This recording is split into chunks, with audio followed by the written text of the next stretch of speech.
Hello there, welcome to our channel Tutorial Guru again. Hope you are doing fine. I'm back with another tutorial video, and today I'll be showing you how to link your email address in your TikTok. So without further ado, let's dive right into the video. But before that, don't forget to like, subscribe and hit that bell icon for more videos. Okay, to do that, let's go to our TikTok app first. And to link a profile means that you will be enhancing your security features for TikTok, and to verify it's you and it's a good account, not illegal or not a fake account.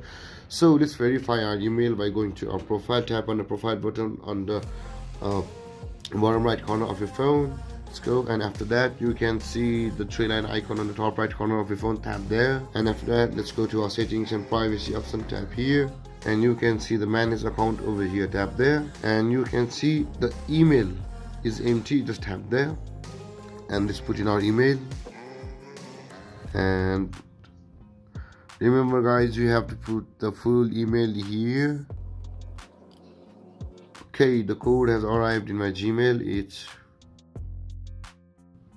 And there guys, my Gmail has been linked to my TikTok, and this is how you link an email to TikTok account. And if you have any question or confusion regarding the topic, feel free to comment in the comment section below. Thank you for watching guys, and don't forget to like, subscribe and hit that bell icon for more videos.